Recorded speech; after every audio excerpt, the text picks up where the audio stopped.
Afternoon, everybody. The Global Compact for Migration will be signed tomorrow. If you want to sign a petition against it, the link is in the description. You can click at the top to sign the petition. Make sure you click in the email. Your signature won't count unless you click the link in the email they send you. Or you could scroll down to the bottom to sign the petition at the bottom and see how many signatures we've got. We're over 52,000 at this point in time. And you can see the breakdown by province, which is interesting. Good information. Ahmed Hussen is already out in Marrakesh, and he's tweeting today. He says, quote, "They're peddling a conspiracy theory that's beneath a mainstream political party that has access to evidence and access to testimony from experts who have clearly said this agreement is not a threat to Canadian sovereignty. It will not erase our border." And he links to a Huffington Post article. And the Huffington Post article is ridiculous, but here we go. It's one side of two sides of the coin that I want to show you. So this is, this is propaganda in my opinion, and the other side is what Mr. Bernier tweets out. So give me a minute and we'll get through that. But first we have to go through this. HuffPost reporting, quote, "Immigration Minister Ahmed Hussen says UN migration pact won't erase Canada's border. He defended signing the agreement and said it will help deal with irregular migration." Hey guys, this is the solution to our problem. This isn't the problem. I don't believe you. Okay, quote, "Canada is committed to signing on to the United Nations Pact on Migration," Immigration Minister Ahmed Hussen says, despite angry protests from right-wing political activists both here and abroad. You see what they're doing, guys? You see what they're doing? Okay. They're labeling anybody who disagrees with signing on to the migration pact as right-wing activists, right? They're saying us and them, we all agree, and those people don't agree. And they're doing this in a supposedly unbiased news piece, right? So terrible. Back to the unbiased news piece. Speaking from Marrakesh, Morocco on Friday, where a UN summit on migration is to kick off next week, Hussen said the Global Compact on Migration is an important agreement that will set out for the first time an official international framework for countries to work together on the cause and impacts of migration. It used to be, this is me going off, it used to be that your country had responsibility for your country, and encouraging your own citizens to develop the country and make it better was the way we encouraged countries to be better, and an always improving country will always get better for its citizens. And I'll show you at the end of this video, or I'll show you a link to, it's called Gumballs and Migration, but we can never import enough people that it will change anything in their countries unless their countries are going to change. And in fact, the people that we bring are, quote, the movers and the shakers, and that's not my words, that's somebody who does the presentation's words. And what we're essentially doing is taking out those movers and shakers who would build the country if they had to stay, if migration wasn't a human right, if they couldn't just pick up and leave and go to a better country, right? One that has full tax support and taxpayer supported healthcare. It's not free healthcare. Anybody who says it's free is lying to you. We pay for it.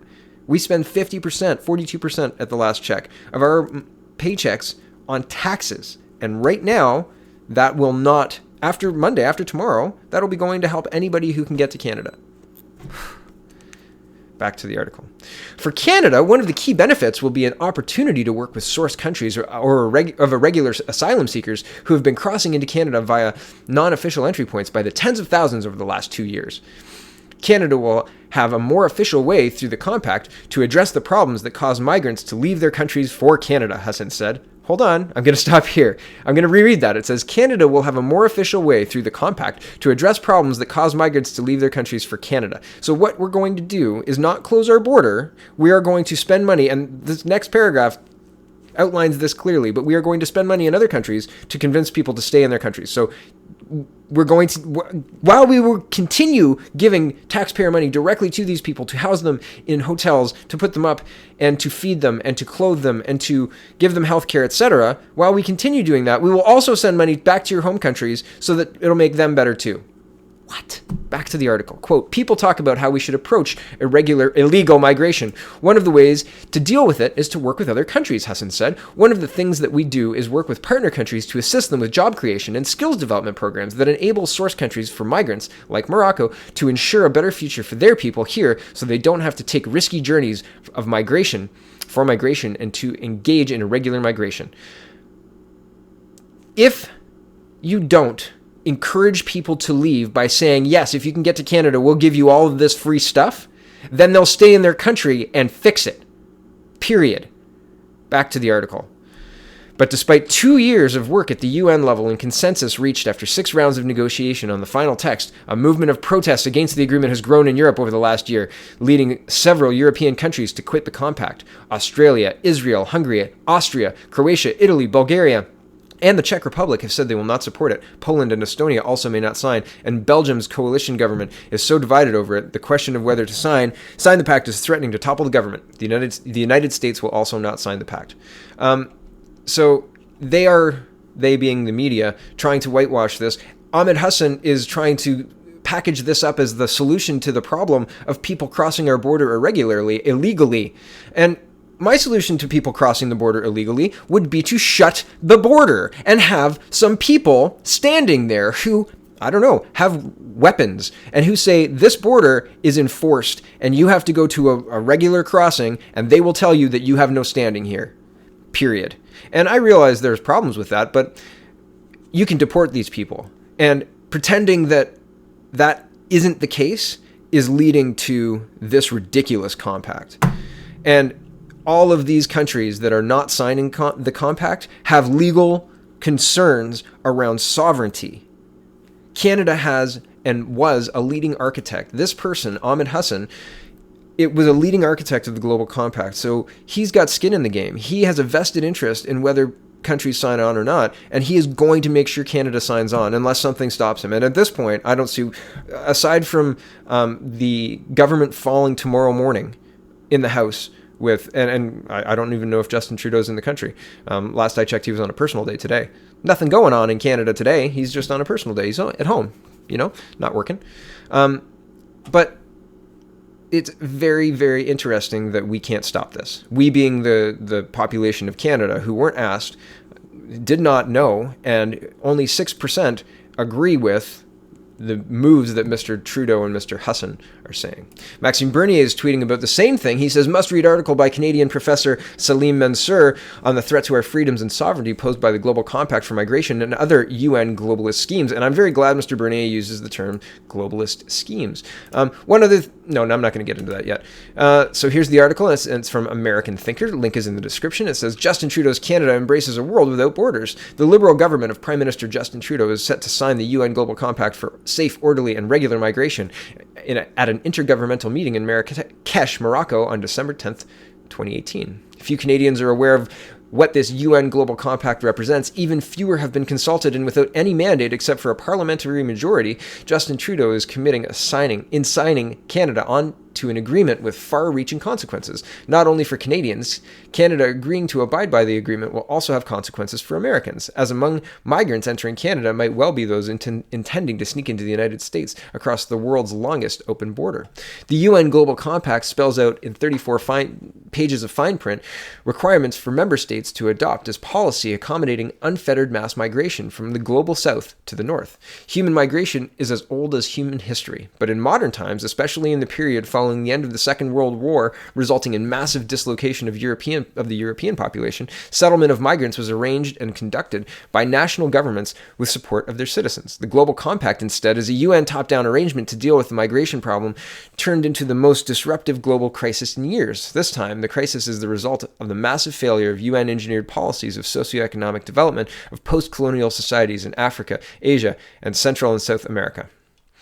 There's little to no evidence of migration from the global south providing for positive development in the developing countries of the global south. Instead, the Global Compact turns migration into a human rights issue and confirms, quote, rights on migrants that are the same as those of the citizens of the host countries. Quote, rights of these governments are obligated to respect, protect, and fulfill. Any relationship, at a minimum, has two parties involved. The Global Compact claims for itself a 360-degree vision of international migration to optimize benefits of migration, but it focuses entirely on the needs and rights of one party, the migrants, without taking into account the rights of the people of the host countries. Given the mounting evidence of how costly, unsettling, and disruptive the, quote, invasion of migrants from these global south countries to the north has been. So basically what they're saying is, there's not a lot of evidence that this is good, and it's very, very, very expensive. And I want to show you how expensive this is. So in 2017-18, the cost is $340 million. That's last fiscal year, so 2017-2018, $340 million. And it's going up. The 2020 cost will be $396 million. And that is not the provincial costs. That is just the federal cost, the cost to process these people. 15,000 roughly per migrant, per cheap migrant. Can go up to 30,000 if they go through all the appeals. Incredible, right? So it's 15,000 if they decide to just stay, and that's just for processing. The Ontario government, and this is from July 24th, was asking for $200 million from Ottawa to cover the cost of the asylum seekers, and it's even more now. Here's a tweet from Doug Ford yesterday, quote, "We are standing with Quebec and renewing our call to the federal government to pay the cost for illegal border crossers in our provinces. Ontario taxpayers are currently owed over $200 million because of Justin Trudeau's failed policies." And there's a link to news.ontario.ca. Here's the report from the United Nations on the Global Compact on Refugees. This is complementary legislation. This goes along with the Global Compact on Migration, but I wanted to point this out to you. The A1 introduction is refugees are very expensive, very, very expensive. And I'll read it to you because this is part of the point. On one side, Mr. Hussen is saying, look, we're going to solve these problems by sending money to their home countries and spending money on them here, and everybody's going to be happy, and it's going to be fine.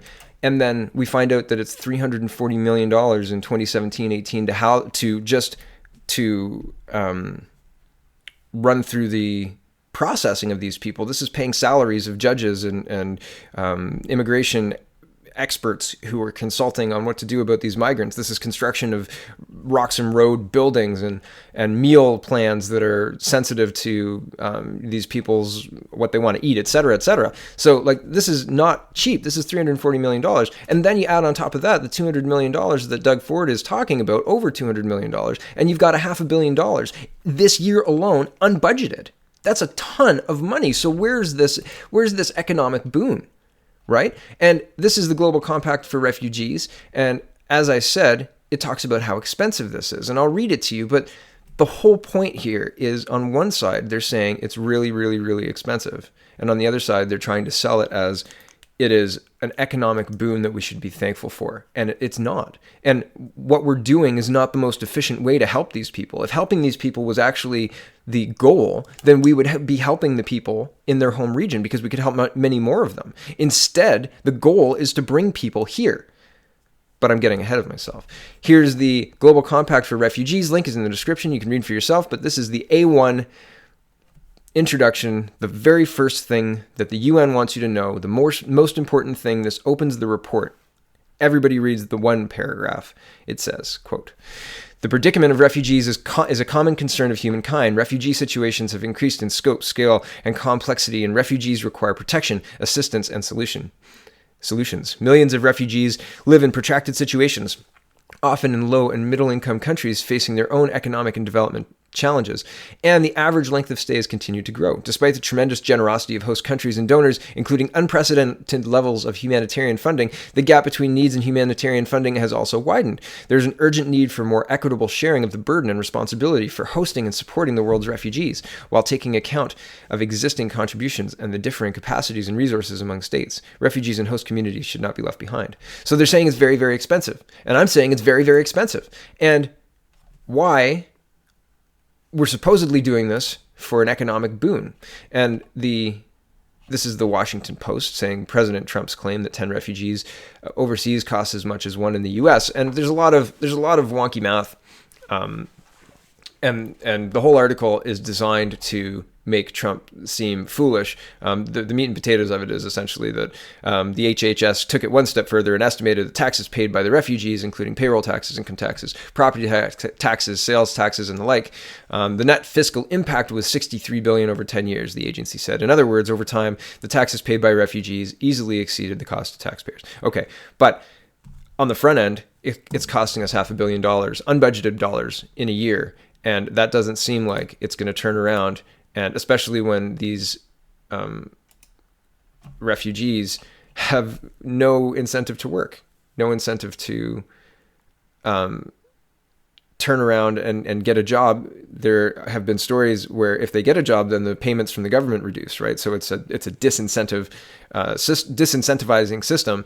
It's better to stay on the the support, because as you get off the support lessens, and that's a well-known problem, and it's one that I've heard attributed to our current insane system. So even less incentive to get to work.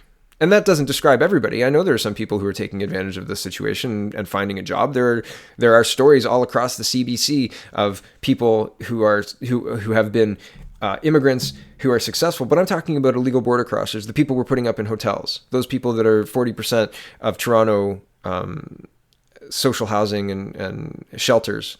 That's the people I'm talking about. I'm not talking about immigrants or people who have done the correct process. I'm talking about the illegal people that Mr. Hussen is trying to backdoor into Canada. So the UN says it's really expensive.